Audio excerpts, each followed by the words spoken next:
before Monday's unsealing of indictments against Paul Manafort and Richard Gates, and a guilty plea by George Papadopoulos, President Trump's allies preemptively sought to shift attention away from the substance of the charges and onto the leak that had led the media to expect them.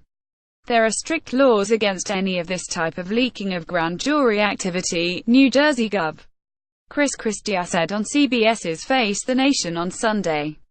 Fox friends picked up the argument Monday morning, which must have pleased the president. He indicated on Twitter that he was in the show.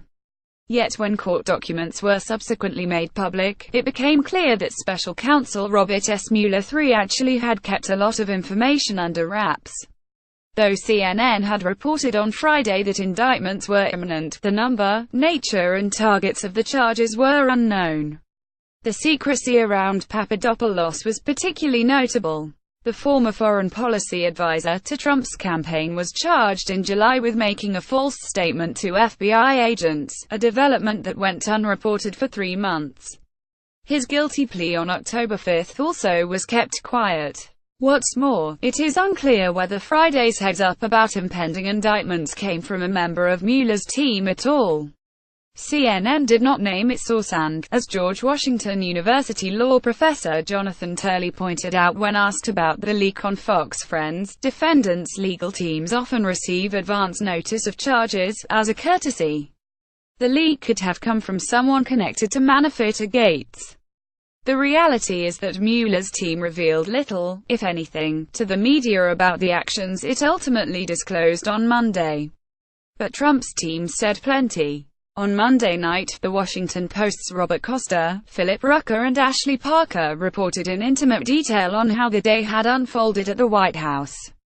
This portrait of Trump and his White House on a day of crisis, they wrote, is based on interviews with 20 senior administration officials, Trump friends and key outside allies, many of whom insisted on anonymity to discuss sensitive internal matters. 20 sources. As I noted several weeks ago, double-digit source counts are now common in unflattering reports about the president. In this case, the problem for Trump is that the people speaking privately are undermining what the White House is saying publicly. Is this a difficult moment for the staff? Laura Ingraham asked White House Chief of Staff John F. Kelly on the premiere of her Fox News show Monday night. No, I think the staff is very comfortable with simply serving the nation, Kelly replied. The vast majority of the staff would have nothing to do with any of this kind of thing. So, there's no worry about it. That's not what people in Trump world told the Post. Here's an excerpt. But Trump's anger Monday was visible to those who interacted with him, and the mood in the corridors of the White House was one of weariness and fear of the unknown.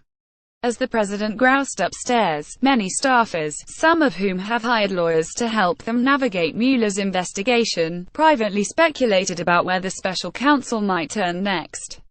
The walls are closing in, said one senior Republican in close contact with top staffers who spoke on the condition of anonymity to speak candidly. Everyone is freaking out.